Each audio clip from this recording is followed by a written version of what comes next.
What is going on, everybody? Hey, it's been a hot minute. Once again, I have apologized for last week, but I just had way too many things on my plate to make it in here. But rest assured that going forward, I hope there won't be too many of those. It broke my heart not to be in here and hang out with y'all. Today, we're going to go back again, and we're going to revisit one of our guests from earlier this last year, the star of Digfellas, Bill Ladd, is going to be in here again tonight. And the last time we talked a little about his history growing up, being a metal detectorist and whatnot. And today I just thought we would make this a little bit more calm and chill, and that we would hang out a little bit and we go through some of the stuff that he's got in the treasure room. The guy's got a lot of great stories, and there's a lot of good stuff in this room to check out. As far as old detectors, different types of finds. He bottle dump digs. He does just about everything in the treasure hunting community that you can think of. I'm going to get ready to go through the chat here in a minute and say hi to everybody today, but I'm going to grab Bill and let you guys go through the chat, and we'll get this thing rolling today. Welcome back, Mr. Bill. Hey, what's up? Not a lot. I'm going to sit here in a second. We're going to start going through this chat and saying hello to some of the nice people that have come in here tonight. And I figured instead of making you wait, I just let you come up here and say hi too. Yeah, definitely. Hello to everybody joining in, and thanks a lot for coming along. I hope you enjoy this little trip in my treasure room here. Oh man, it sounds.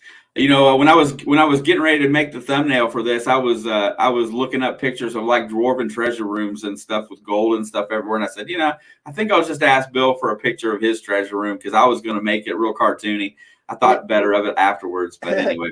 That was kind of an old one too. I'm always adding stuff. You inspired me usually along the top of these glass cases. When I dig something, I throw all the dirty stuff along the top of these cases. And so you inspired me to clean the room out. It needed it anyways. Doing a little housekeeping down in the bottom. Yeah, well, the problem is when you have a lot of stuff and you're constantly digging stuff every weekend, if you don't keep up with it, next thing you know, you got all kinds of dirty stuff all over the room. So yeah.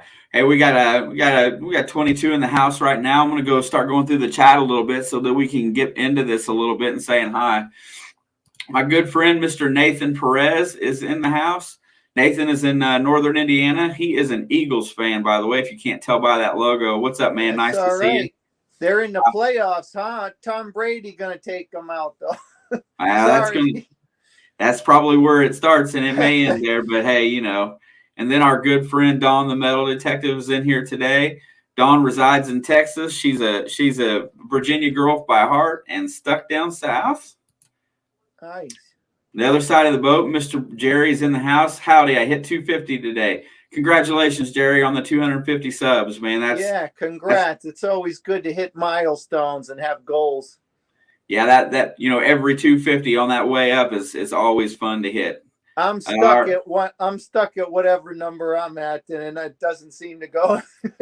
Well, but like we were talking earlier, like YouTube does audit that number, so it goes up and down. So You're at least maintaining. Hey, at least I'm not like some channels that buy 10,000. Yeah, that's hard. That's harder work there, bro. Yeah. Hey, our good friend River Rat's in the house. Hey, Rat. And our good friend Gary from Gary's Metal Detecting. Hashtag Monday Digs, y'all. I like how you know all where everybody lives, and that's like good customer service. You know all your viewers and where they live and all that stuff.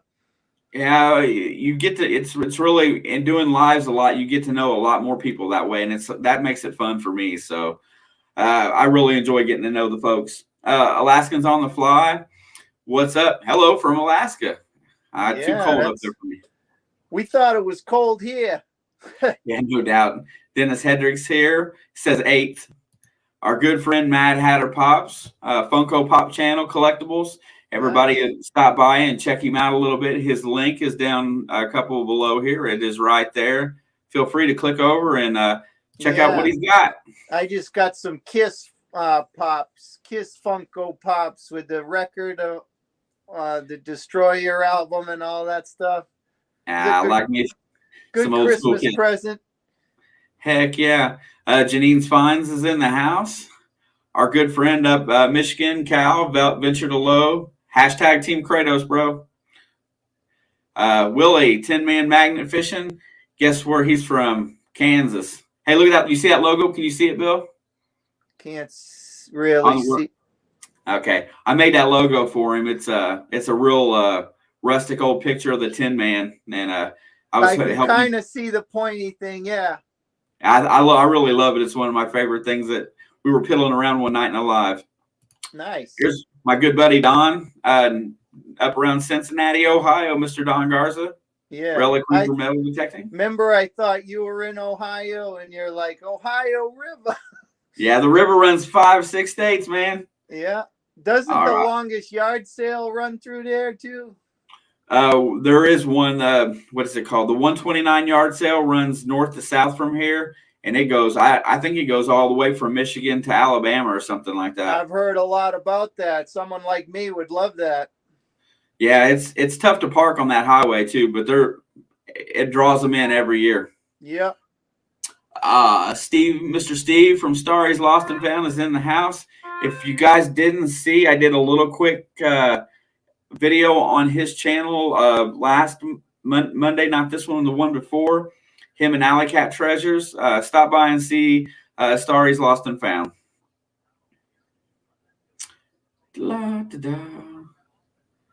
There's our good buddy in Colorado, Mr. Jeff, Adventures with Goat. What's up, brother?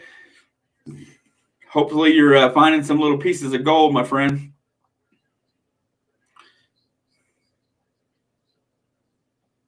Going on through a little bit. Yeah. You ever done any prospecting, Bill? No. Well, when we were in Arizona doing a Dig Feller episode, there was one where we were in gold mines and stuff, and a couple guys took us out, and we had found like some of the little traces of it in quartz rocks. We were breaking open quartz rocks, and they were teaching us how to pan and stuff, but I can't really say I ever found a nugget. But yeah, speaking of Mr. Jeff there, Jeff, thank you for the $20 super chat, brother.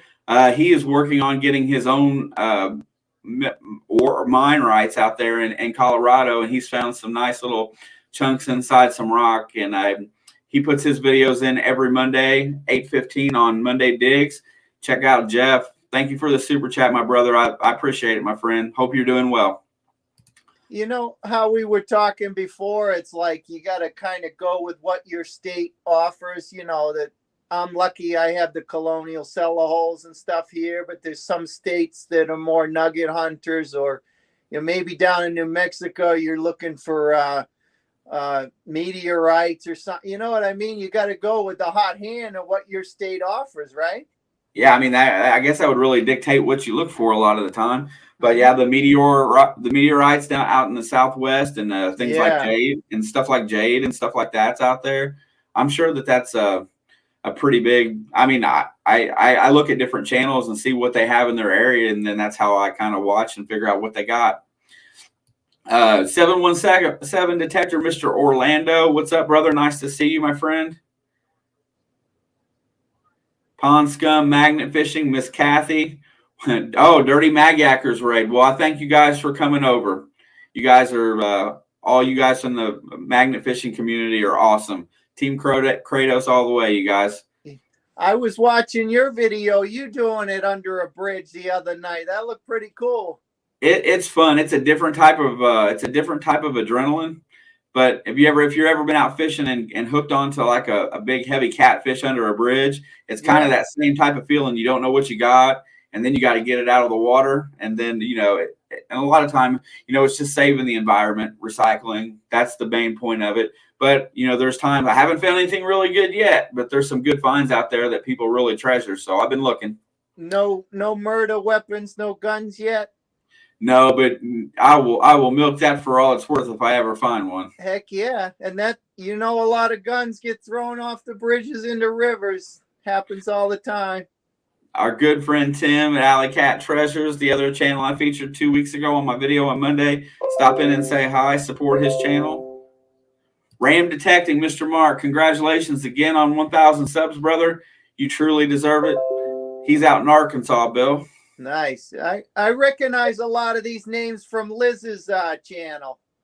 Yeah, the treasure hunting community does kind of rotate around.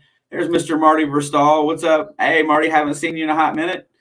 Nice to see you in here tonight. Combs Treasure Extractors is in the house as well. There they are, the Dirty Magyackers. Okay, we're coming. Thank you, guys. I appreciate you stopping in. And let's keep rolling. Metal Detecting with Randy, 8 o'clock on Mondays. He's been helping kick it off on Monday Digs. Next week, 7:45 will be See It My Way 1 with the blind detector Shane from Pennsylvania. He will start us out. We're going to start another 15 minutes earlier. So everybody keep ready and be tuned in for Shane Kubat. You ever see a guy metal detect blind? No, that's a new one. Dude is super talented. He can swing a detector. He goes out by himself, doesn't need any help. Edits his own videos. That he's absolutely remarkable to watch. That's fantastic. Yeah, he was been in here one night. He's a cool dude. Jeff's Obsessions is in the house as well. There's Mr. Detect, Dig, and Smile. I think he just started his own Facebook page. Check him out on Facebook and give him a follow over there. And then swing over to YouTube and catch Mr. Peter. Iron Antler, another one of our good channel that shows up in here almost every week. Nice to see you guys. Thank you so much. Yeah, it's amazing how much you remember and how many of these people you talk to and get used to talking to. The reason I was saying that's impressive is I'm not good with names. So you're like, you got the names and where they're from down. So that's really good. I try really hard with that because I like to get to know everybody. And I watch almost all these guys. JP Lonzamore, my prospecting friend in North Carolina. What's up, JP? Nice to see you. Hey, by the way, I got a package from you the other day for Alex for It's in the Blood, and I'll give that to her this weekend. I don't know what's in it, but it showed up finally.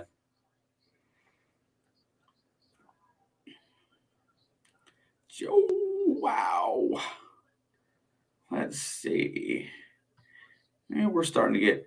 Here's a new one in here. I'm nice to meet you, Kyler. Thank you for showing up. I will click over here in a second. I will give you administrative rights. If you have a channel, you may post in here, but thank you for coming in and hanging out with me and Bill tonight. Yeah, thanks a lot. BC Treasure Trails, Mr. Jason. What's up, bro? Nice to see you in here today. Haven't had a chance to talk to you lately, but you seem to be everywhere too. He gets frozen in the wintertime up in Canada, so he spends a lot of time in here in the winter. Yeah. Fat Magnet guy's in the house with the Magyacker raid. Thank you, brother. I appreciate you. Murph's Magnet Mania. You see the magnet fishing community comes out in droves to support. Yeah. Hey, that's good. My Muddy Mess, what's up? Nice to see you. First time I've seen you in here today. If I don't catch you now, I'll catch you later. Get you a little blue sticker. If not, somebody post their links, the ones that we haven't seen yet. Let them share their channels a little bit. Pink Camo is in the house. Another new channel tonight. I'm guessing that all these came from the Dirty Magyackers raid. I appreciate you. If you would not mind, it's free. Hit the sub and a like button on your way out today. Kim Ortel, I'm sorry if I mispronounced that. Kimberly Ortel, Dirty Magyackers sent you. Well, I really appreciate all of you. Dirty Magyackers are on my to-do list as far as guests, so they better be ready because that's happening. You know, we've thrown magnets down these old wells, these colonial wells. There's a buddy up there in upstate New York that he drops a light in his GoPro down some of the old wells up there, and it's pretty nifty. Some of the stuff that little critters that you've never seen before. Man, there's all kinds of stuff in them things. But I gotta say, there must be a lot. I mean, there's lots of ways that you can find stuff.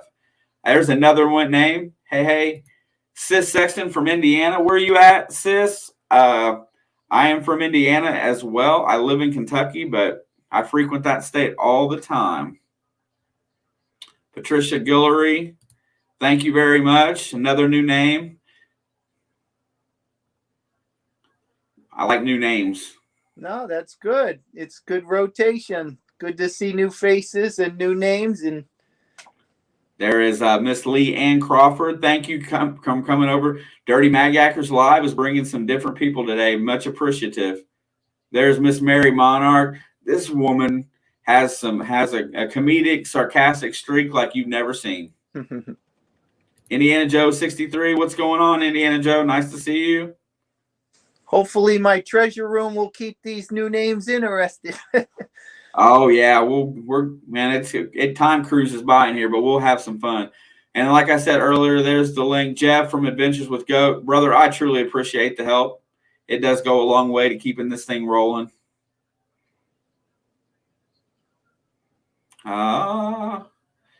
Okay. I think we're getting through most of the Steve, Starry's Lost and Found, sent a $4.99 super sticker. Brother, I appreciate you as well. Thank you very much. They had me crying in here one night, Bill. For sending all these things. Yeah. Yeah, you know, I gladly do this every week for fun, and just to send love and support like that. You know, you invest a good bit of your time and money, and it really is nice to get some of it back. Yeah. John Hunter, nice to see you, my friend, on our next live. So it isn't getting watched. I'm not sure what that's about, but I'd love to know. Let's cruise a little further through here. Diving with Scuba Steve. Hey, there we go. Nice Adam Sandler reference for a channel. Yeah, that's the first thing I thought of. Jellica Anna, thank you from the Philippines. I appreciate y'all. Much love to you and your family over there, sweetheart. Thank you for coming in.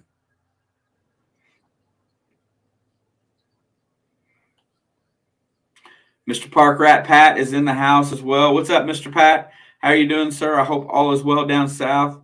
My good buddy Tanner, the Michigan Magnet Man. What's up, my brother? Nice to see you, my friend. Thank you for coming in tonight for a little while as well. Cruising a little. I realized I thought I was further into the chat than I was. Nathan Perez with a $20 super sticker. Thank you, brother. I appreciate that very much. That helps out a ton. Thank you, man. I appreciate it. Plugs for days. What's up, brother? Nice to see you. I hope you enjoyed the other live the other night. That was a lot of fun hanging out with you. Everything Treasure. That is another new name that I'm not familiar with. Unless I see 616 on there. I know a 616. So I don't know if you've changed your name or if you're somebody new. I will definitely click on you later. Is that an area code? Maybe that's an area code. A lot of people do that. There is Miss Rachel from Jersey Ray Diggs. Rachel, nice to see you, dear. Haven't had a chance to talk to you lately, but we'll chat soon. There's my other buddy, Mark the Berg Hunter. He's at the beginning of the Ohio River up there in Pittsburgh. Yeah. Do you owe me money? I'm telling you, I really don't know how I can collect. I think we're getting close. I love the Diving with Scuba Steve. Yeah, that's great. I'm gonna play around diving this year a little bit too. I got certified to dive, and my buddy does wrecks and stuff out in the bay. I see. I know I mentioned you earlier, but you're in Ohio, pink camo. That's really cool. It's not too far away. Let's go on through. I think we're getting closer here. There's Brockton Magnet Fisher. What's up, Mr. Sean? How you doing, brother? He's pretty close to you. He's up there in Brockton, Massachusetts. I was born in Brockton. Don't tell me you're I'm sorry. I almost cussed him. No, there is no better guy in the community than Sean. He tries very hard to help everybody out, and I'm only going to say it once. A lot of love for you, my brother. Yep. Brockton's where all the boxers came from. Rocky Marciano and There's Mayhem Prospecting. What's up, man? Thank you. That old school boxing stuff's really cool too. There's Practical Ken, my other buddy. He's cruising. Hey, everybody, Ken is cruising up on 500 subscribers. He just did his 250 giveaway. Check that video out. Congratulate the winners and get over and check him out. He's growing really fast. Hashtag Monday Digs, 845. There's another one, Swamp Rat Nation. There's his channel. He's doing really well as well. 830. All the variety of these different channels, different treasures every week. We all hang out for an hour or so. Man, I tell you, it just goes so fast, I can't even keep up. I think I've got most everybody. I'm almost there. Metal Detecting North Carolina. Mr. Mike, thank you for the super chat. Hey, that's awesome, man. I appreciate that. I hope to get you back in with a video soon on there so we can make this thing go for 2 to 3 hours from now on. Now, anytime you want to put a video up, just drop me a line and I'll promote you. Coastal Casey is in the house. Check out her channel right there. It's another magnet fisher out on the West Coast. Scenery is always nice there. There's my buddy, Mr. Lou, Indiana Tones. What's up, Lou?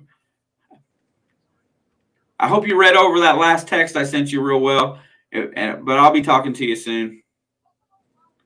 And Grandma Kelly's Clean Life and Clean Living. Another magnet fisher put out a video recently for maybe the ladies or people that are not as strong about how to remove a magnet if you get it stuck. Very interesting, good way to go about it. Very improvising if you don't have the arm strength to do so. I suggest you check it out. It's a very good video. How about when you're pulling up like bikes and stuff? Is that? Look, I pulled up an I-beam from bridge construction, and it was 80 some pounds, but dragging 80 some pounds straight up on a rope feels like it's 150. Especially when it's covered with mud and. It's not a lot of fun.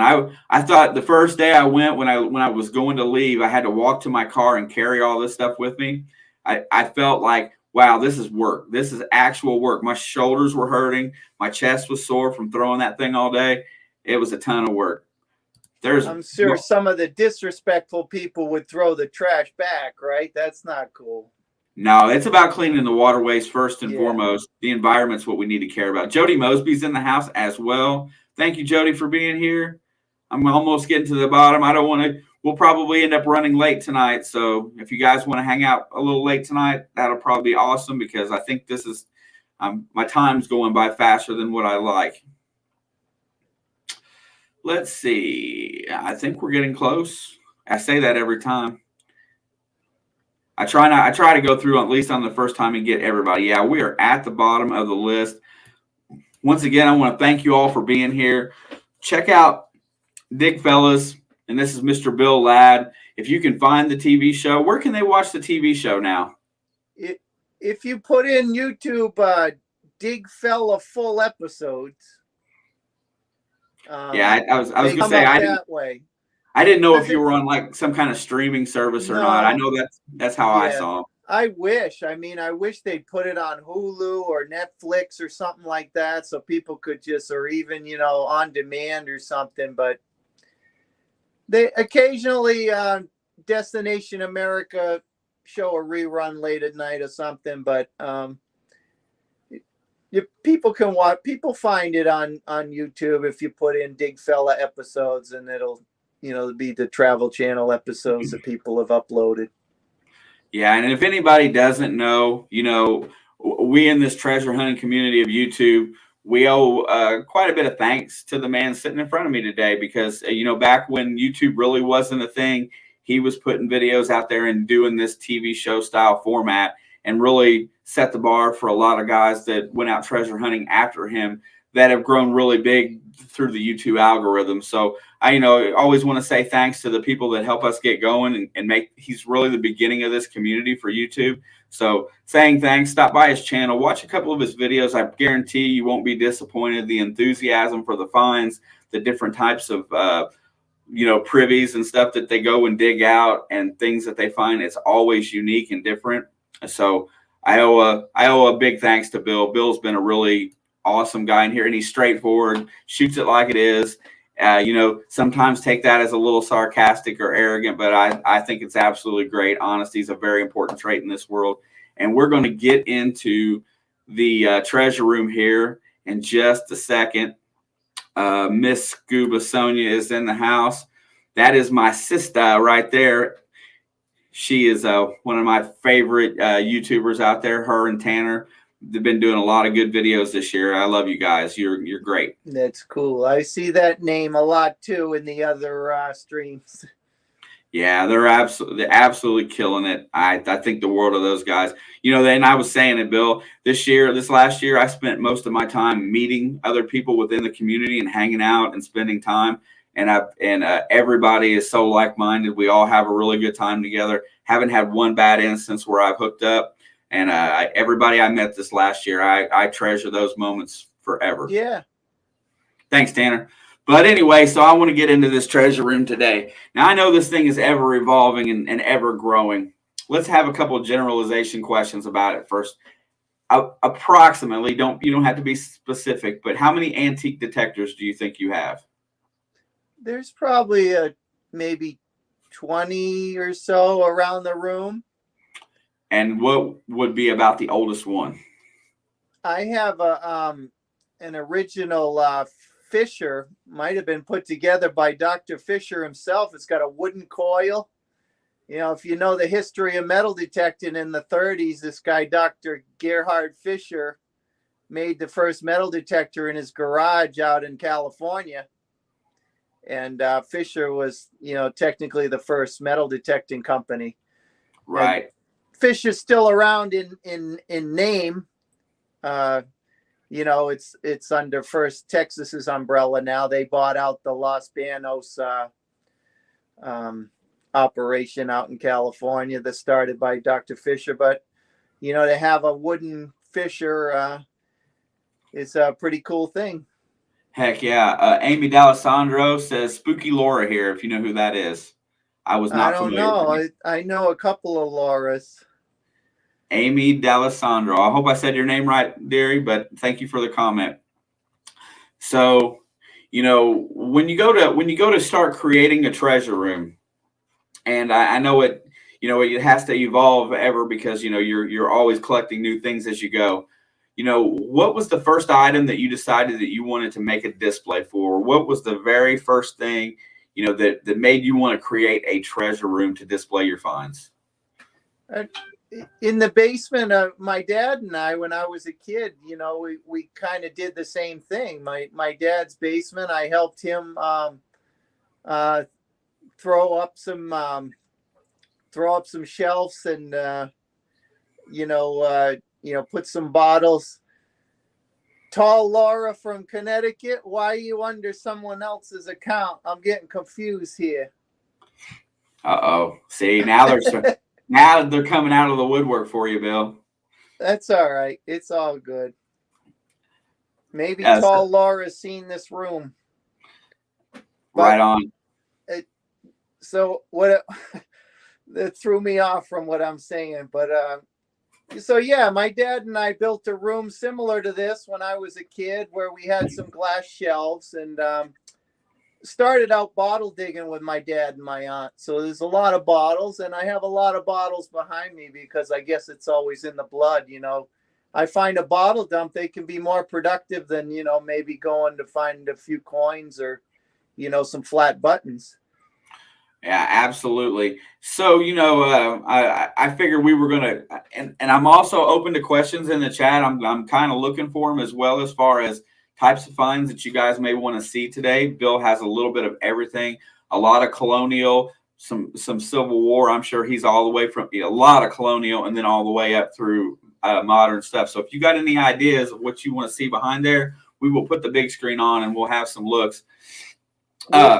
We'll look at some of the old metal detectors because those are great conversation pieces. I've got over this side, I've got the first hip mount machine. It's one of the biggest complaints back in the 70s was you had these big heavy metal boxes, you know. Right.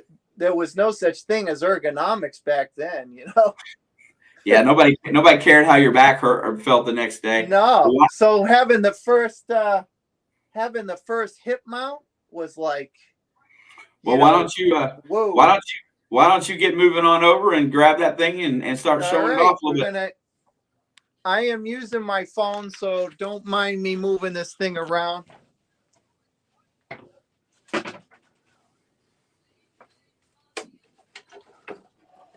I should put it on.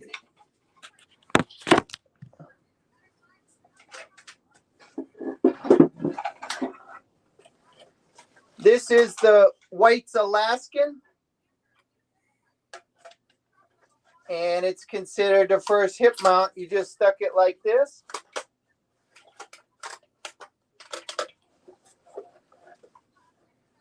And you had like this little rod. There was no arm cup or nothing. So basically you had this thing. But for the 70s, this was like considered top of the line and some great invention. Heck yeah.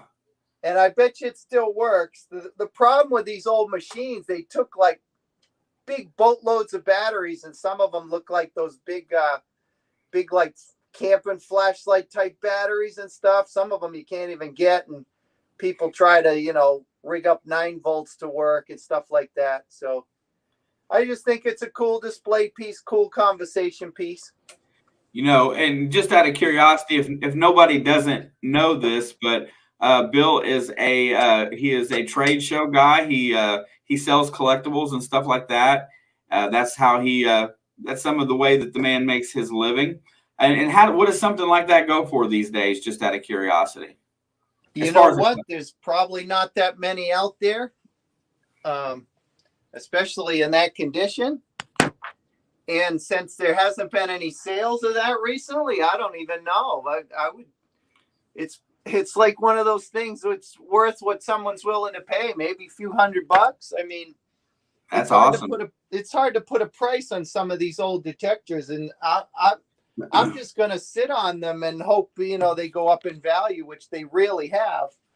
I was telling you off camera that I used to pick up these old machines for like $12. A lot of them came from flea markets, yard sales, or eBay when they first started. Because, you know, back then, if people were finding them in old barns or finding them in the back of the closet, and they didn't really care about them. A lot of the eBay auctions that I got some of these old metal detectors, a lot of them said, you know, this thing doesn't work.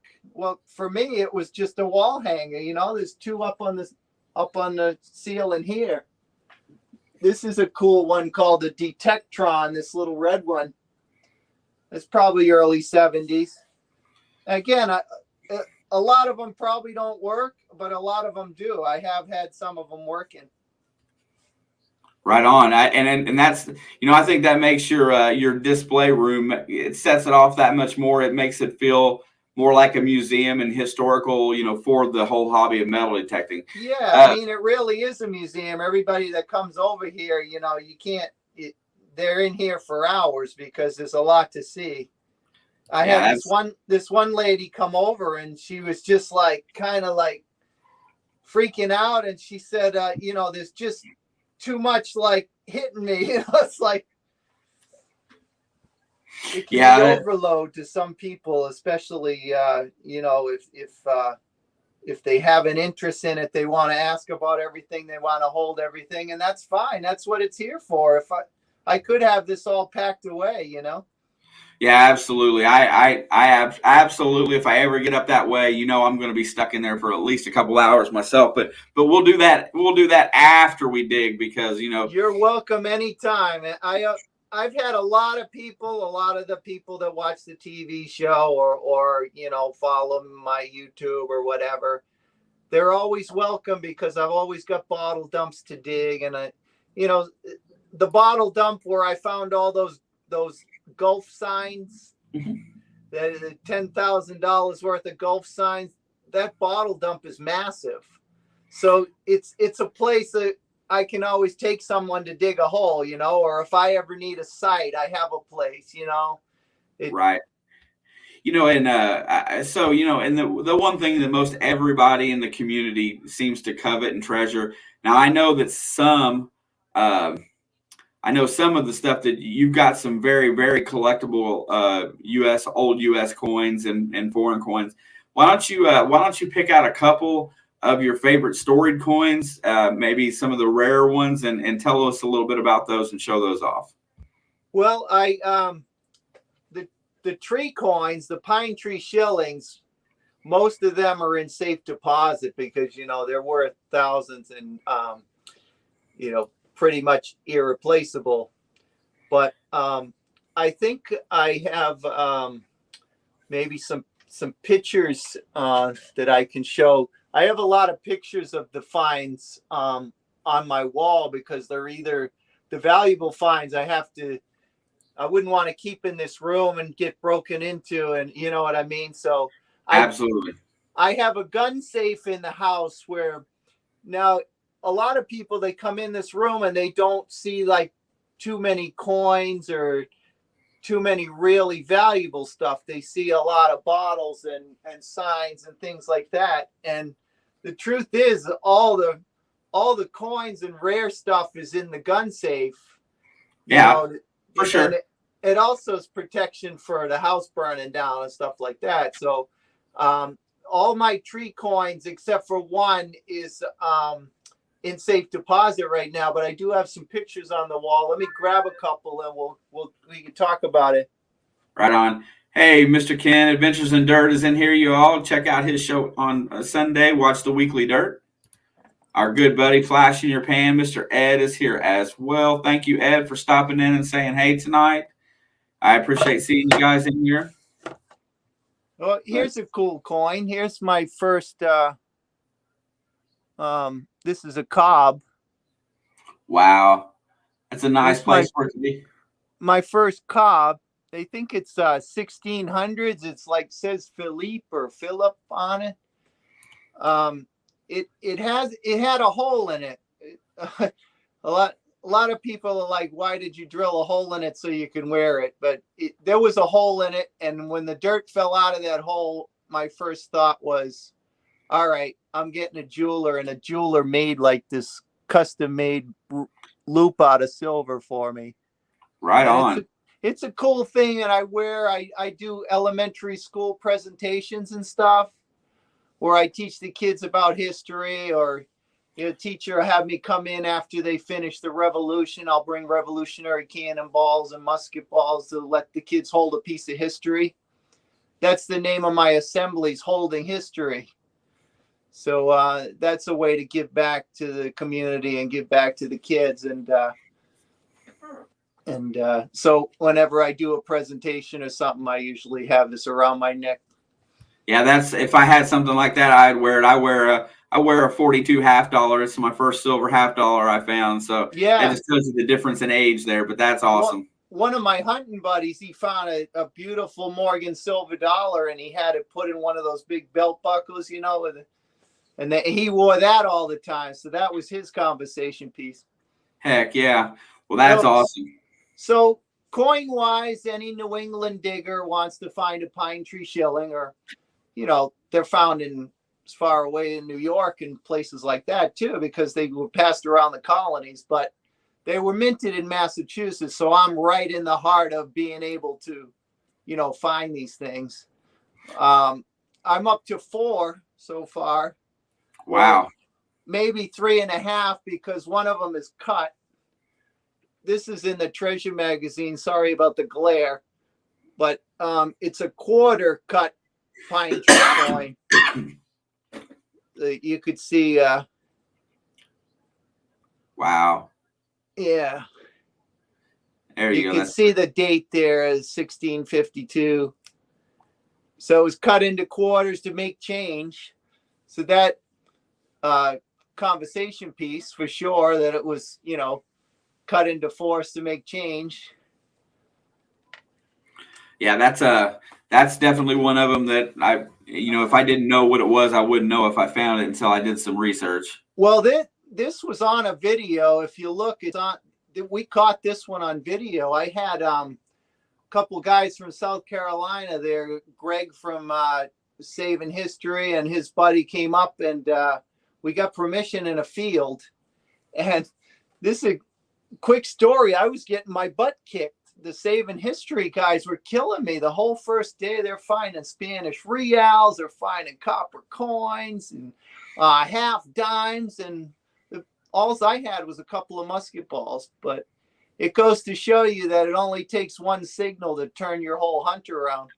Yeah, if I have one good find for a day, sometimes I'm going to go home happy, because there's days that, and maybe everybody doesn't realize that, but there's days that we go out and dig junk all day long, 10, 12 hours worth of it, even in good spots. So I'm always thankful for the good finds. Absolutely. I had an old timer who took me out when I was younger tell me one time, it's just like, the more holes you dig, this sounds real basic, but the more holes you dig, the better. Like I had one guy I used to hunt with who used to really take his time, and he's using a little brushes and, as a little trowel. Howard used to do this, get his little digging knife out and get the dust off the thing and then take pictures of it. Meanwhile, I've dug 30 holes to his one, So at the end of the day, I've got handfuls of stuff. And then, in other words, I was always coming out ahead because I dug, 30 times more holes than the person, messing around. Well, yeah, I mean, you've got to dig as many holes as possible. That way you get your percentages up of finding good finds. It's the law of averages. It sounds basic, but I'm tenacious when I'm out with people, and people watch me closely, and hopefully it inspires them to, try to dig as many holes or be as tenacious in iron as I am. Heck yeah. I mean, and that's the other thing, a lot of people stray away from the iron patch. They want to hear clean sounds. I tend to want to stay in the iron patch, because I feel like if a detectorist has been there, that might be the place that they have missed something. Not only that, iron indicates activity. Oh. You're hearing a lot of little chirps. There was a lot of foot traffic there, and there's some stuff masked. So. Yeah, absolutely. I like the new nokta machines that you can turn that iron volume down so you still hear it. It just doesn't blow your ear out, and then you can kind of hang out in that spot. Yeah, a lot of people used to get annoyed because I'd pull the headphones and I'd use the Garrett AT Gold with the iron audio on, and they'd have to sit there listening to my machine going, and they're like, how can you do that? And I'm just like, I like hearing those little squeaks in between all that noise, What you got there, Bill? This is a Fisher ad, but they used in the ad, because with the F75, I found a pine tree shilling. I see if I can get it into the camera without the glare here. There is a pine tree shilling on this ad right here. There it is. Wow. That's in safe deposit right now. That was my nicest one. And what is that estimated value of that thing as far as monetarily? Like, what would somebody say it was worth? They said the very least 5,000. But there's a couple guys that I know from Massachusetts that I know, a couple of hunters who have found the rare willow trees. And the willow trees, one guy got at auction like 42,000 or something, and bought himself a brand new truck. So this is another thing you'd have to put in auction and just see how high it goes. But I don't know if I'd want to sell it. One of the things I was going to show you, I sold a Revolutionary War belt buckle, and I sold it for $5,000 when I was like, in my 20s, and now I kind of regret that. You know what I mean? It's an irreplaceable item. If I sold a pine tree shilling, that's an irreplaceable coin. I may not find another one as nice. Yeah, I mean, at some point in time, you're going to have to do something with your collection, but it's just, you don't ever want to. I don't want to let go of anything I found. So I know how hard that could be, but sometimes money's nice. Well, my dad always used to say, you can't bring it with you. And as you can tell by this room, I'm kind of a pack rat. So, I want to display everything. Bottles take up a lot of room. So, we become really selective at the bottle dumps. I mean, we went into a real nice bottle dump the other day, and I only took home, 4 or 5 inkwells because they're nice and small. You can't take every single bottle you dig up home. Yeah, you've been having a lot of yard sales in the spring if you did, right? I do the flea markets in the summer. Me and my buddy do the flea markets, and we offload, duplicate bottles and stuff. And people are into that. People like bottles for their windows and stuff like that, especially colored ones. Any of the blue ones you can always get a few bucks for.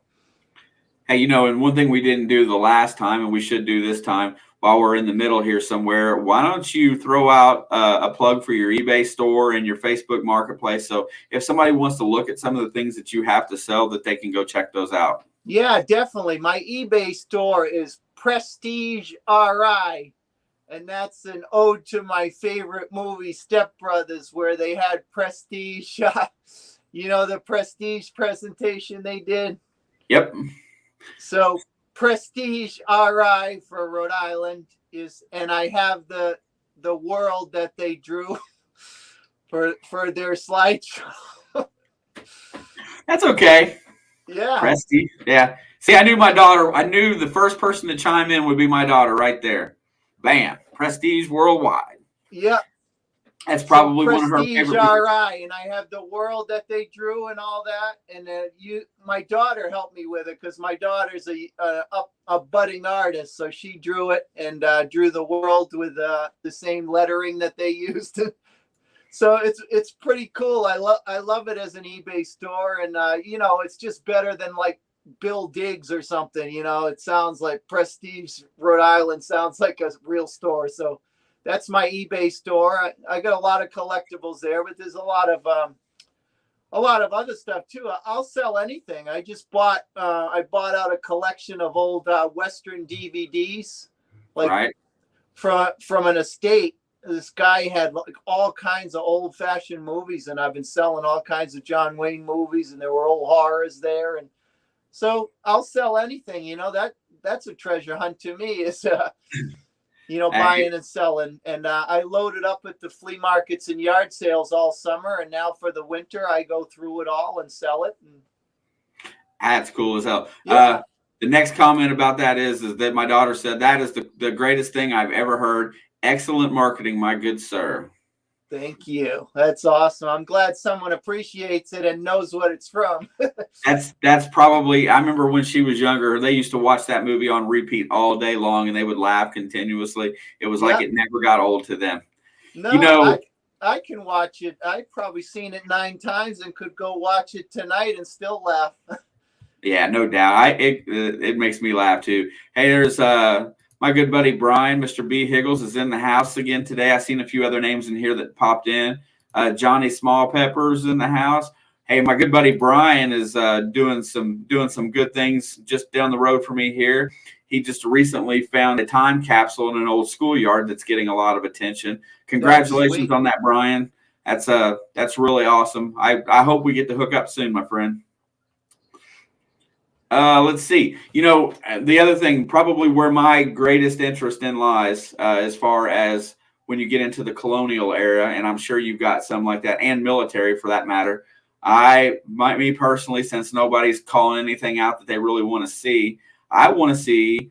Show me a couple of your favorite buckles that you got around the house, whether it be a colonial shoe buckle or military plate, something you got there. Yeah, I've got. My Civil War plate is in the gun safe, but what I can show you is the Revolutionary plate that I just mentioned that I sold. Yeah. Another thing about selling something, and what I didn't mention is I was one of those people that said, I'll never sell anything I found. It means too much to me. And then I had my dad saying, well, you can't take all this stuff with you. And so when I got married, you know, I'm in my early 20s. We had no money. When you're a young couple, you got no money. And you got to pay for all this wedding and stuff. So I sold this belt buckle to pay for the wedding and the diamond ring and all that stuff. So to me, it got me out of debt. The unfortunate thing is now I've got people saying that the belt buckle's worth about 4 times what you sold it for. So that's another reason why sometimes it pays to hang on to things, is that the value should be going up, but things go down too.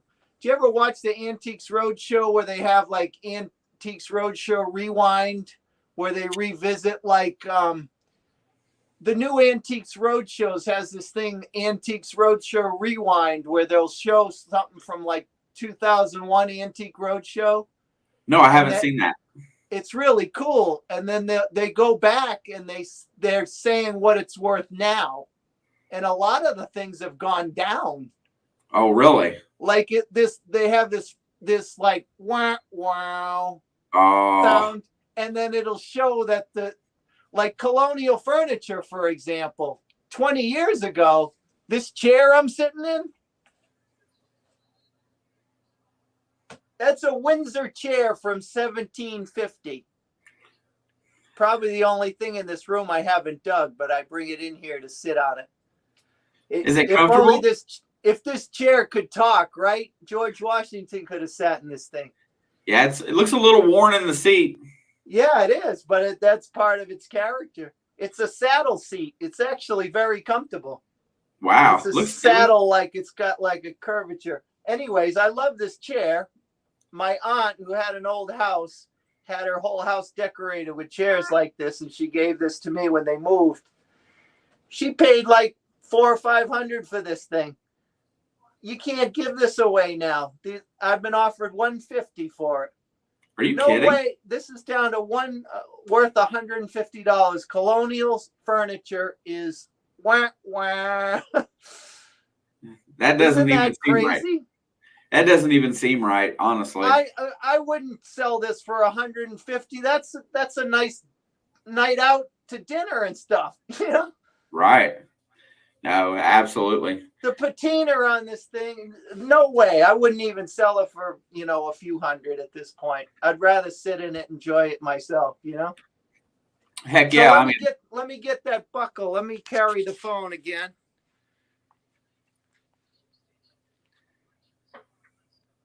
No one wants to ask about the creepy doll heads.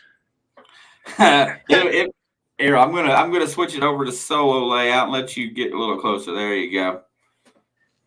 In the bottle dumps, we dig a lot of these heads roll out, and a lot of people call them creepy head.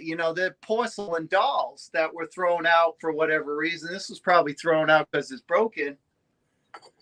But to see these things roll out of the sidewall, sometimes it kind of like startles you for a minute. But so I got with the amount of dump digging I've done, I started keeping these doll heads. This one. Oh, yes, yeah. That guy's looking at you right there. See that one? Yeah. There's some people that are like, why do you have all those creepy heads? That's so stupid. I think it's funny. I come down here and it feels like you're being watched. So I'm taking off the wall the aforementioned belt buckle. So this is another thing I only have a picture of because this is the one I sold for $5,000. Oh, that's the one with the dragon on it, isn't it? Yeah, it's a griffin, I believe. Yeah, griffin. It's the 3rd Regiment of Foot, British soldiers. Wow. I found it in South Carolina. I was like 12, 13 years old. When you found it, did you know what it was? Not at all. You know what I thought it was? I was a Civil War buff because there was Civil War activity down there. and I thought it was dragoons. You've heard of the dragoon regiment? Yes, sir. So I thought, oh, it's dragoons, and that's what my father always called it, a dragoon buckle. So since we thought it was a Civil War buckle, then we, it's something we hung on to. Right. One thing that's crazy to think about is we got permission in a yard.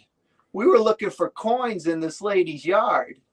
And I was more excited the day I found this about digging a Walking Liberty half, and I almost gave this to the landowner. Oh, wow. Because I wanted to keep the walker.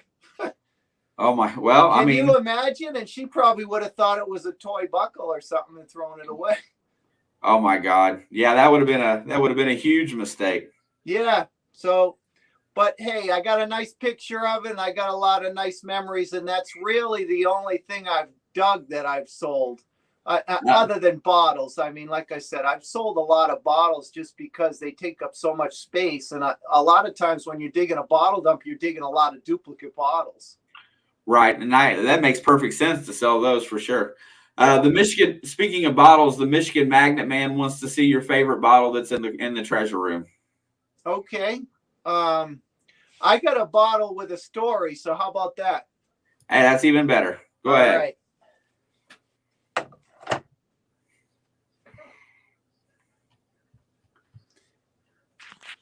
Harry and Alex, thank you for catching the spam.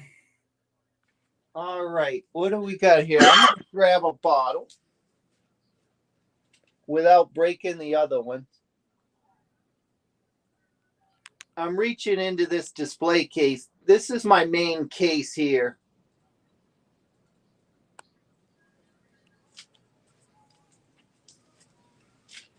All right. So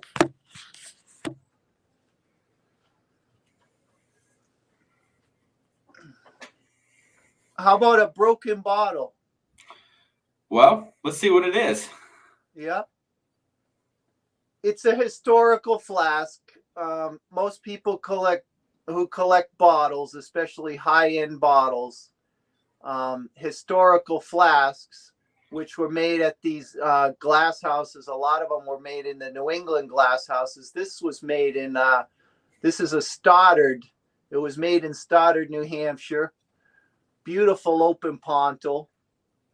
You can see the open pontil. Your viewers don't know what a pontil is. Basically, this was blown into a mold, and that's where the blow stick was broken off the bottom. Leaves a pontil scar on the bottom. Pontil bottles are the most desirable. Pontils kind of went out of favor after the Civil War. This is probably 1830s, maybe. This is a Stoddard flag flask. You can see the American flag on this side. Yes, sir. It's beautiful colored glass. I pieced it together. You can see, this is a real tragedy here, but this happens a lot. I was metal detecting at a cellar hole, and I stepped over the stone wall.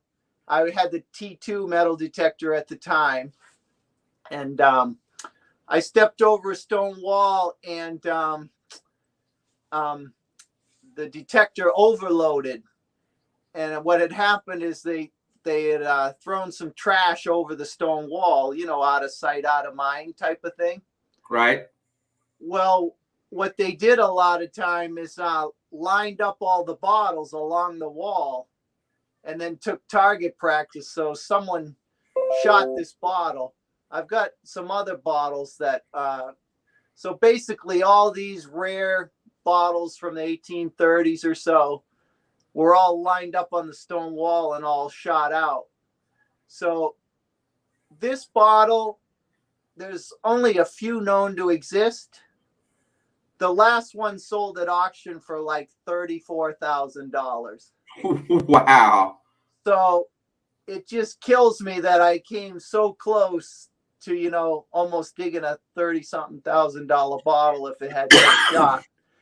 Now, I showed this to the Heckler auctions, or Heckler auctions do all the big bottle auctions, or they're one of the biggest bottle auctioneers.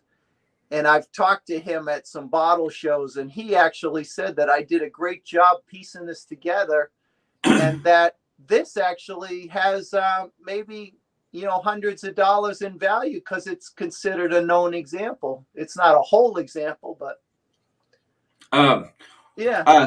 Swamp Rat Nation wants to know how you used to piece that together. How'd you go about it? Super glue. There you go. Yeah. Yeah, I almost wish I had maybe brought a sifter back and tried to get all the little tiny pieces, and if I had completed it, maybe it's worth more, but it's still, that's what they do in museums too. You see all the things that they piece together. It's kind of like a little archaeology project. And, it is, it would have been an awesome bottle, and it's something I can still, it's got a story. Yeah, and it's and that's really cool because that stuff like that, and then you took the time to get it put back together to at least have that much of it. It seems pretty stable the way you got it set up and with the way you glued it back together. So yeah, that's really cool. I took my time, and the super glue worked good. Let me show you. Speaking of bottles, another one. This is from the Dig Fellas show. Okay. The Billy the Kid episode. Let me swing the camera around a little bit. This display case here, a lot of people ask me what happened to all the stuff that we dug on television.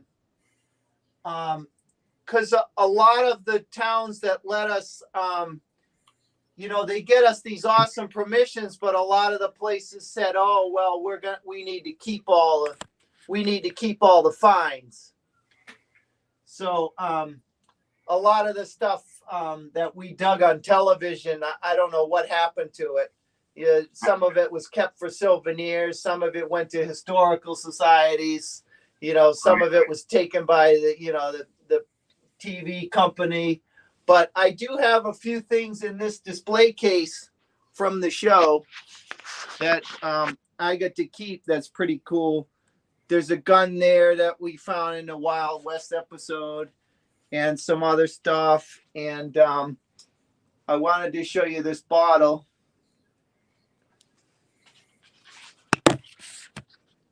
I guess we're on the shot bottle theme. Oh, wow. People probably thinking, doesn't he have any whole bottles? But this has a lot of meaning. This is a Congress water bottle, and it was found in New Mexico where Billy the Kid and his gang, were gunfighting, and it was found at a place where Billy the Kid was a ranch hand. So it can be said that Billy the Kid may have, put a bullet through this bottle. It's about 1870s Congress water bottle. That's awesome. Yeah, I would love to go out to some of the old ghost towns out west and check that stuff out and see if you could find stuff like that. Lincoln, New Mexico, they say that's where we did the Billy the Kid episode on the television. That was my favorite episode. That was like, there was so much stuff, and they say that's the most preserved ghost town. Right. Or preserved, that's not a ghost town. People live there, but most preserved Western town. And, we were finding, this was like sticking out of the ground. It was unbelievable. It was like no one had ever metal detected there before. Right. Or nobody just cared to even dig it up if they walked by it. No, we could have sat there. I wish I had more time. We were hunting right through our, they used to cater lunch for the TV crew and stuff. Right. Me and Howard, we hunted right through our lunch. We didn't even want to eat because the things we were finding in this Wild West town, we found guns, we found, all period spittoon, this bottle, all kinds of just awesome stuff. And I wish we had more time there. Combs Treasure Extractors wants to know, Bill, do you still have the plate you found at George Washington's place? Yeah, it's 2 shards. They're right here in a case. I can grab them.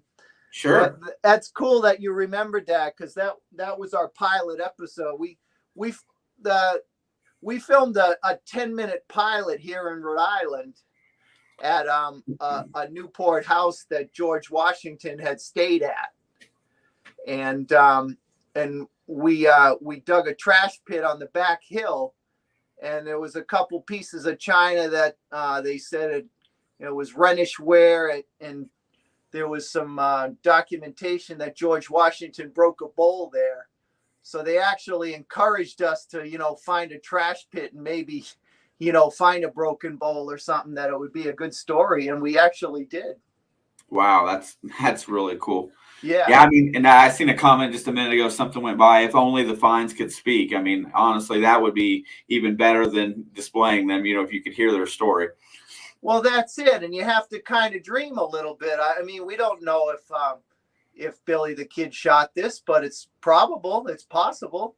And if it wasn't him, it could have been one of his gang members, or you know what I mean? It's Billy the Kid or a bottle, and we can always dream. Like you say, the bottle can't talk, but we can always think about it and kind of just dream about it. And I think I've always had the history bug ever since I was a little kid. Yeah, that's really cool. Yeah, just think, if it wasn't Billy the Kid, it could have been Pat Garrett or any one of them guys. I mean, that's really neat. Yeah. I mean, if you use your imagination, you can create your own story too. And that really, I don't know, it just makes it that much more interesting, especially if you're trying to, we talk about using metal detecting to get kids interested in history. That was kind of the goal of one of the things around here at the middle school. And then, finding something and then tying it to a historical event could make a kid want to pick up a metal detector or learn more about history, or, even explore that beyond high school. And I think we need to really reiterate the fact that our country has, for as young as it is, it has amazing history, and that we should be able to keep it alive, because books aren't really doing that justice anymore, and they're trying to erase a lot of it. I mean, I think I would have been, when I was in elementary school, I didn't really care for history class that much, because I thought it was boring. Maybe if a treasure hunter had come into my class and let me hold a cannonball, I might have thought it was more, could have changed your perspective immediately, right? It's nice to touch a piece of history. Speaking of cannonballs, let me grab one for you. I got a Revolutionary cannonball that's out of the case right here. Okay.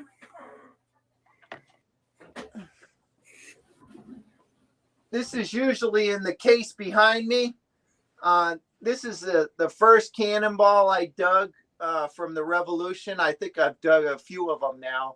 It's also the heaviest one. I'm struggling holding it up. It's an 18-pound solid shot cannonball. Revolutionary War.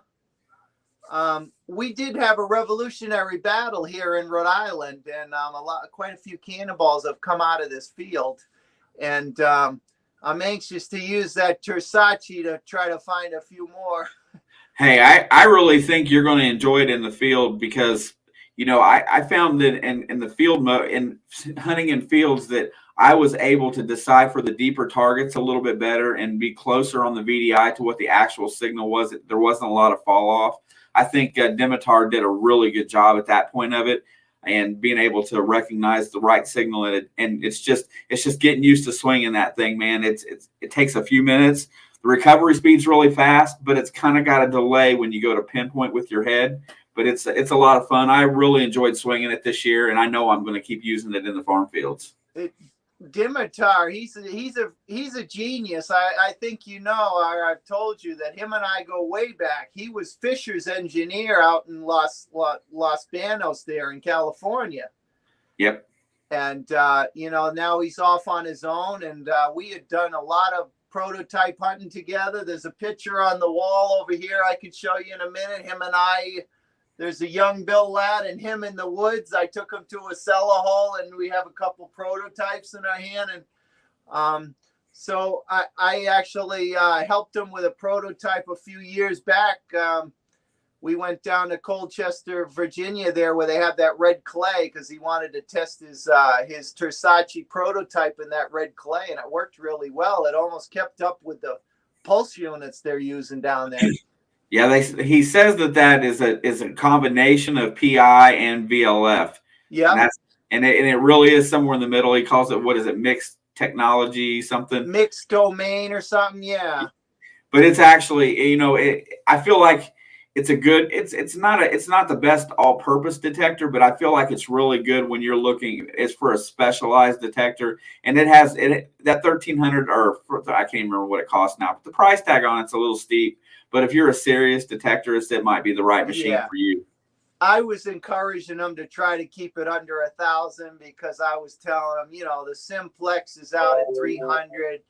But I mean, he's trying to be up there with the XP and all that, which is what, 1,600. So, he's selling them. He's selling them all over the world, and he's kept that price point. He's making money, so that's all that counts. Yeah, Alex. Just so you know, as much as I love being in here, to the left of me right now, that game is at halftime. I've let the screen run. I can kind of look over every now and again and see the score rolling by. I can't help it. I couldn't just leave it off tonight. So thanks for the update, sweetie. Hey, did you see this in my last video? Maybe some people did. I cleaned up that bomb. Yeah. So they were digging a military place, and Bill dug a lot, or what they might have thought at the beginning was a bomb out of the ground, and it's a pretty good episode. Yeah. That is really cool. These were actually smoke bombs, a practice. It's a practice round. What happened? It had a charge or something in the bottom here. It's completely hollow. And so I knew there was no fuse or nothing. It was completely hollow. And I had heard at this site of people digging what they call dummy bombs or practice bombs that would smoke when they would drop these out of planes onto targets that they set up. That's really cool. I bet you that's probably the first time you've ever dug something like that, correct? I mean, we were freaking out in the video. I'm surprised it didn't get more hits, but that's okay. It's an awesome find, and we were hoping to get back there and look for some more, but now we're dealing with snow and stuff like that. So could somebody post Diggs' YouTube or Bill's YouTube channel? I don't know if I put it in the description this week. Let me check. I did not get it in the description this week. That's usually on me. I normally have it in there. Would somebody post Bill's link in the chat, please? I didn't even realize I didn't put it in the description. Yeah. Some people got some homework to do because I've been doing this for 12, 13 years. One of the first on YouTube. Yeah. And then, since the 80s for sure, you were pretty awesome at it. There. Oh, Alex is pointing it. Putting ours up there. Let's see. Well, like we were saying, I was talking to you about this before. Before YouTube, everything was trying to write an article for the Treasure magazine or try to make the cover of a Treasure magazine, and that was my ultimate goal. And I think I did it a couple times. Yeah, here comes Bill's link right there. That's Bill Ladd Digfellas page, and there's hundreds of hours of high quality metal detecting, all the history you'll ever want to learn, and a multiple types of button digging and bottle dumps and everything else. Heck, I think there's even a video on there of Bill dumpster diving, if I remember correctly. Yeah, I do it all. Anything, there's we did fossils. I got a really cool fossil place right up the street where you break rocks open. We got beautiful fern fossils. And so, there's treasure everywhere, you just gotta be open-minded, and you gotta go after everything. I don't know if it was you or I was telling someone else the other day. I invited someone to go treasure hunting with me one time at my one of my World War I sites, the bomb site actually. And the detector said, "No, I don't want to do that. I only do colonial." I think I was telling Liz this story, so if people are hearing it for the second time, I'm sorry. That's okay. I couldn't believe that this person said I only do cellar holes. And I said, "So you don't want something like this then? You don't want, a World War I hat badge? Are you going to throw that back?" You know what I mean? It's like...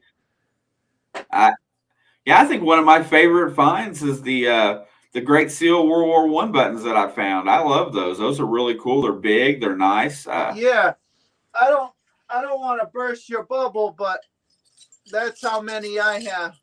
Yeah. See, I mean that's a nuts, dude. Sorry. No, it's not busting my bubble, man. It just goes to show you that what you can find if you put the time in and are out there getting to do No, your. you know what that is though? That's that button dump. That's another Anybody real. interested in that? Watch our button dump videos. Just put that word in and search button dump. Yeah, and like I told you, everybody in here, if you were unfamiliar with Bill but you love the hobby, this is one channel that should be on top of your list, just for the amount of different, unique, historic, great finds, and the way he goes about finding it, and his motivation and excitement for finding is unmatched out there. Definitely been around for a while, and I'm going to tell you straight up because I get to know everybody that I have in here.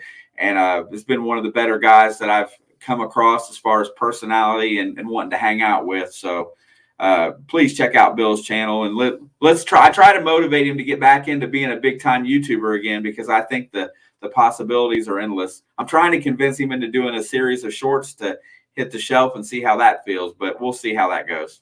No, that would be easy to do too, because a lot of times where I used to do like Facebook Live things where I'd pull out a bottle. You know what I mean? It definitely, shorts have a potential for sure.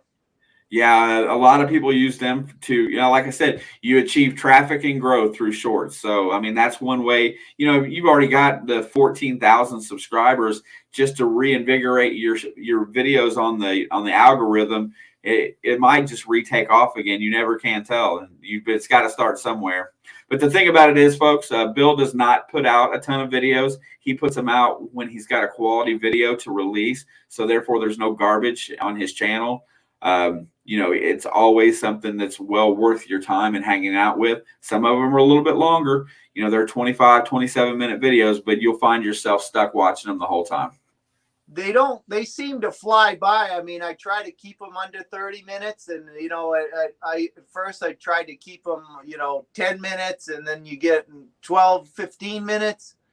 But you get on a good site, you don't want to edit out all the good stuff, And for me, a 27-minute video seems like it was only 5 minutes. You know what I mean? Right. Yeah. I mean, yeah, but that's the thing is that a lot of times that, you only get so many finds in 10 minutes for playtime. But, when you're finding that much good stuff, that it's just hard not to continue the video when it's going so well. Now, I know a lot of people, all the people that are into their algorithms could have chopped up my 27-minute video into 5 different part 1, part 2, part 3, And that's what, I mean, as far as YouTube goes, that's usually the better way to go about it, because people's attention spans about 4 to 8 minutes. So, I think I've mentioned this before. I've done national television, so it seems like YouTube kind of took a back seat. You know what I'm saying? Mm-hmm. It's like, I think a lot of people watched us and the Diggers take their YouTube channel to television. And I think a lot of copycats came on and thought, we should start a channel and we'll get on TV too. I mean, I think a lot of people's motivation is either to be famous or try to get a TV show. Where I almost feel like, I've already been there, done that. So why do I have to put out, 18 right. videos this month, because I've already hit all these goals that I wanted to. Yeah. I mean, and that's the other thing. When you become accomplished at something, it just depends on what your motivation is. What's your motivation for the rest of your life? I mean, that's all what it boils down to. And finding the stuff and having the collection is something else. I know you just blew me away with all them Great Seal buttons. Why don't you hit on a couple of your favorite buttons that you got in there? Whether it be Civil War or Rev War, whatnot. Yeah, I pulled out of the safe.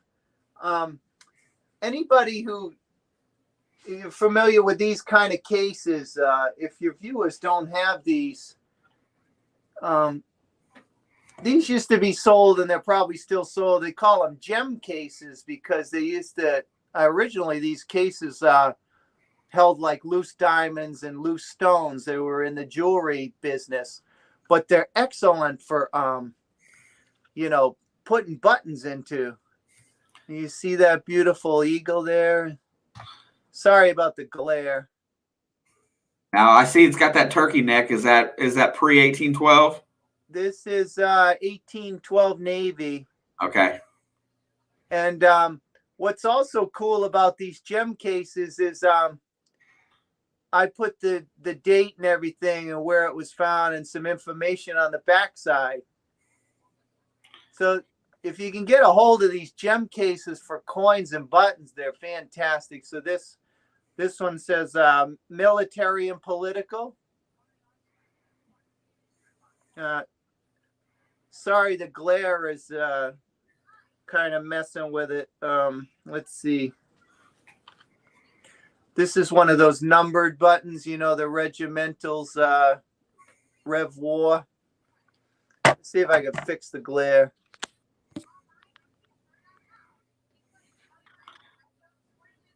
Yeah. It's a little tough. It's now, a number 85. It's an 85th Regiment. Sorry, the glare. Do you know what very state that heavy one is? light in this room. What state that one's from? This is Rev War. I think it's French. 85th Regiment. So it's a French button. Got it. Yeah, French Rev War. In the battle we had here that I told you about, yes, the French came and assisted us driving the British out. So we find a lot of French stuff. Heck yeah. Well, I don't even know that I asked this the last time, but have you ever found one of those? Have you ever found one of the French gold coins? Because I know a lot of those come up on the Eastern Seaboard. Not French gold coins, but the one gold coin to my, it seems like a gold coin was harder for me to find than a pine tree coin. I found one gold coin in my whole career, and it was a British gold. Wow. Yeah, I think I have that somewhere around here. Oh, over there. I could show that in a minute. Gold coin is a definite bucket lister. They used to, in the treasure magazines, they used to have this thing, who's in the gold coin club and all this stuff. And, it's not easy to find a gold coin. That's definitely for sure. Right on. Hey, John, thank you for stopping in tonight. Digologist is there.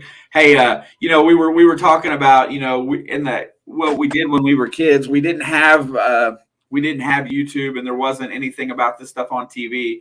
So everybody's hobby news and where everybody got excited about other detectors in the hobby, you mentioned, was from the treasure hunting magazines. Why don't you take a quick minute and maybe show one of the covers from one of your first covers of a digging magazine and tell a little story behind it? Yeah, definitely. Let me see what I got here. There's a good one behind me I could pull off the wall. Hold on a second.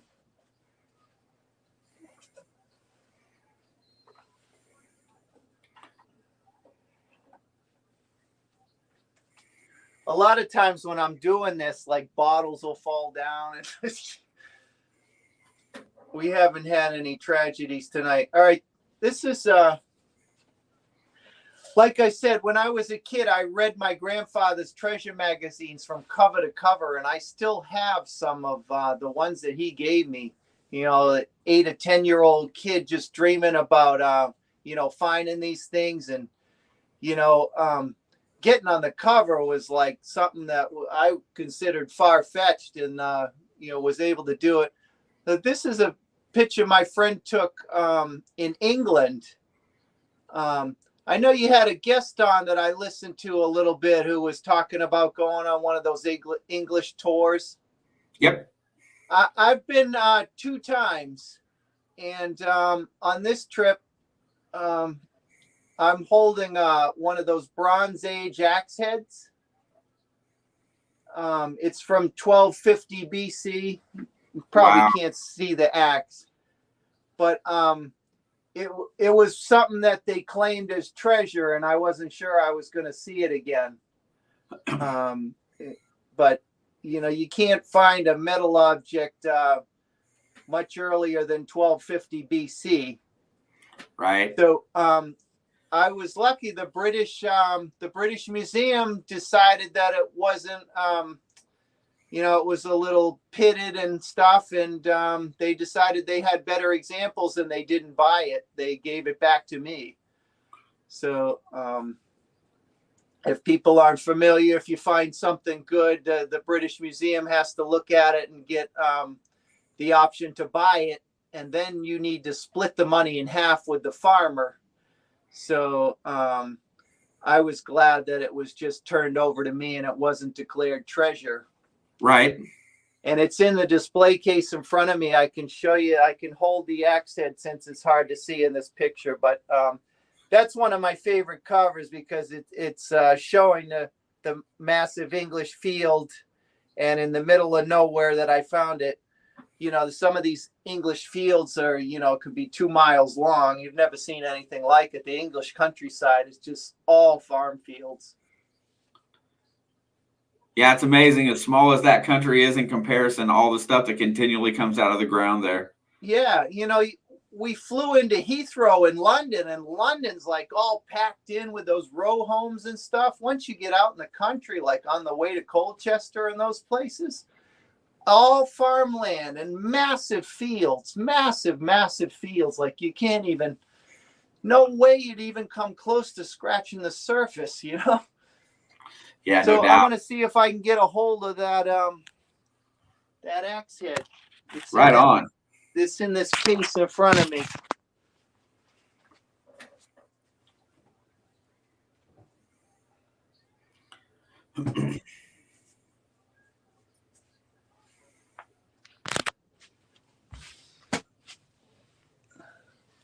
All right. So I made a little shadow box telling the history of the Bronze Age and how it was made and stuff like that. Right. There's a guy, like, they used to make them in these little, like, almost like over a fire. And then I've got a map of England. It was found in Essex, England. So I got on the map the area of England where it was found at, and some information about it. It's a Bronze Age Palestine axe head, 1250 BC. And what's good is when they take your finds in England, they identify all the finds for you. Yeah, that's cool. So like all the Roman coins, you had no idea. They come back, they tell you, it's so-and-so BC with pictures Emperor so-and-so on it and stuff like that. So I had a great time. I've been to England twice.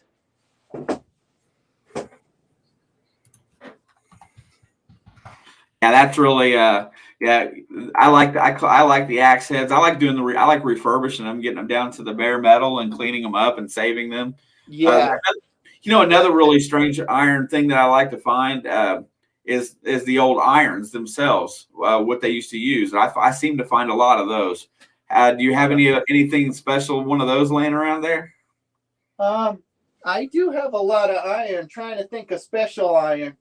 I like this piece of iron that's behind me. See this? Oh, wow. That's like, it's a peel, they call it. Look at how crude that thing is. That was handmade by a blacksmith. And it looks like those things that you stick in a pizza oven. Yeah, that's what I was thinking. Yep. It's called a peel. And this is what you'd stick into the colonial beehive ovens to pull your bread out or whatever you had cooking in there. I found it at a cellar hole, colonial cellar hole, and I said, this needs to be preserved. Dude, that is really neat. And it's so crude. I mean, look at how crude the handle is. It's got a little hole in the end, to tack it onto the wall or whatever.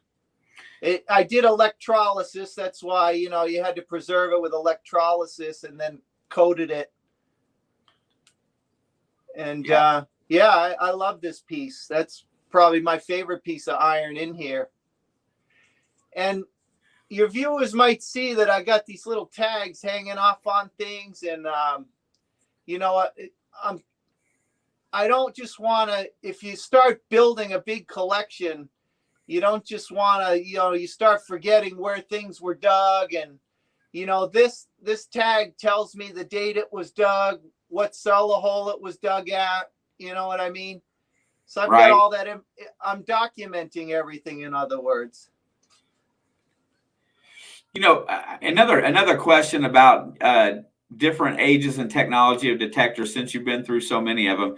Do you find that going back to an old site with a new detector or a different detector is beneficial a lot of times? Or if you're good, you're just good and you kind of do really well and the fines decrease? I definitely think there's something to be said for going in with a different machine, because some machines are just maybe quicker, better in iron. Maybe a lot of it's just has to do with luck. Did you how sometimes you sweep over one, you get a one-way signal, but you don't get a repeatable signal. You might, if you don't come back and crisscross, and you know what I mean, you might walk away from a one-way signal because you just heard a blip from one direction. So I think there's definitely something to be said, and that's why a lot of these, you can go to all these local cellar holes that people say are pounded or hunted out. I can still go there and pull out a couple buttons, no matter how many people have hit it. No matter if me and my dad hit it 30 years ago, and they had a group hunt there. It's tenacity and the iron, and like you said, new technology, maybe putting on a small coil. Absolutely. A lot to be said for rehunting sites with new machines. Well, all righty. Let's see. We're closing in. Well, we went longer than what I thought anyway, but we're closing in on knocking it back a little bit. Why don't you pick two more stories of finds, and we'll call it a day today. And then, but obviously, we're going to have to do this again. So, because I haven't gotten all the way through it yet, so I'm going to want to see more. No, this is the thing. We didn't even get nearly any. We didn't see too much, but we did pretty good. Like I said, the room's pretty large, and it goes on, and you can see lots of stuff. Let's see. Just pick a couple of your favorite things in there that we haven't talked about. I'll just pick a couple of things that have stories behind it, or neat conversation pieces like this here. Everybody comes in the room and picks this up. Look at this. Look at the gun that's got a root growing through it. Oh, wow. It's a real firearm, and there was a root growing through it, and I cut the root, and it's one of the big conversation pieces in this room.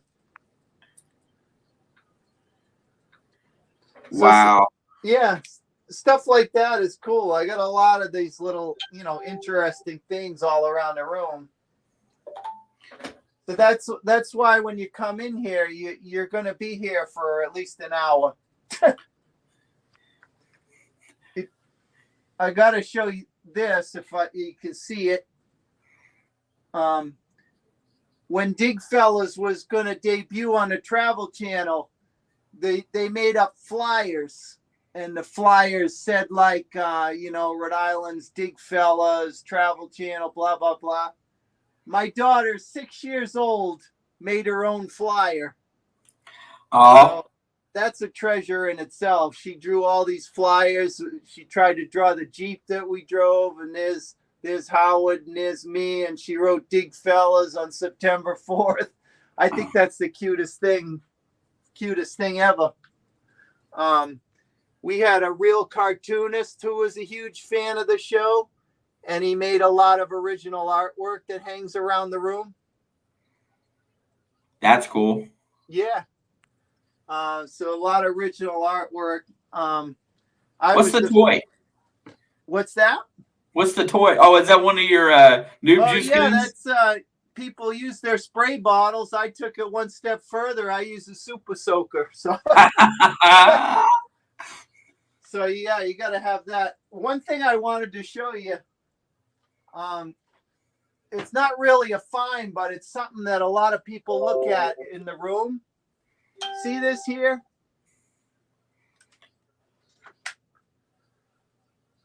back before there was such a thing as a pinpointer, some ingenious guys were taking stud finders, and they were Oh, we were taking stud finders and turning them into pinpointers. So this is from the 80s, and this is basically how the pinpointer started.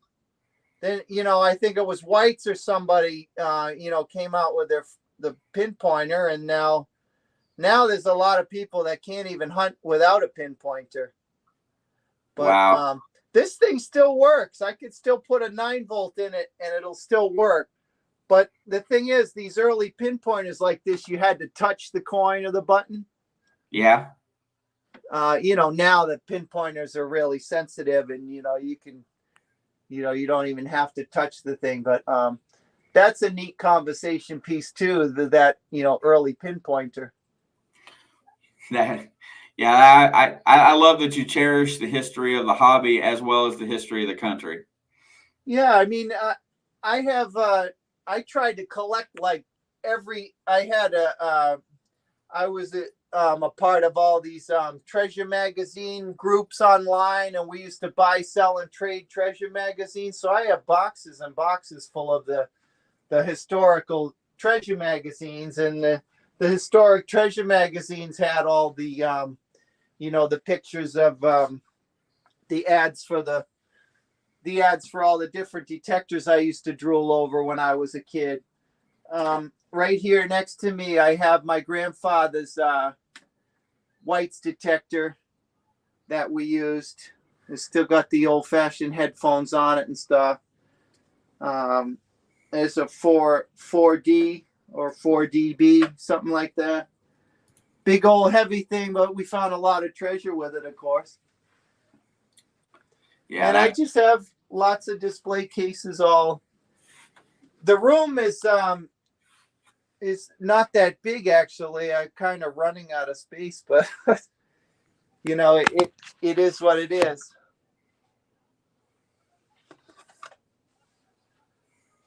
Dude, that's absolutely sick. I tell you what, we're just going to have to set aside a block of time to do this again going forward, for sure.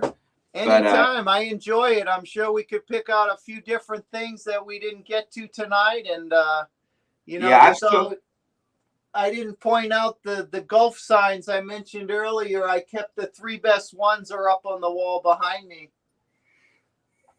Yeah, I mean, there's a lot to get to, and it's a great conversation piece, and it just kind of lets you guys know that there's lots of stuff out there, and there's people out there that are super passionate about it, and that I'm just like, my thing was that I know that not everybody in today's community actually knew much about it. So I feel like a lot of people in here today got a treat by seeing a lot of your old finds and probably enjoyed themselves a lot. So that makes me happy to help people see things that they may not get to see. Well, I appreciate it. Like I said, it's a shame if this room stays dark and people can't enjoy it, because it is my little mini museum. It's over 40 years of digging. I still have one of the things I didn't hold up that's in this display case. Maybe we can get to it next time. I still have the first bottle that I picked up when I was a youngster, looking through my dad Knott's backfill.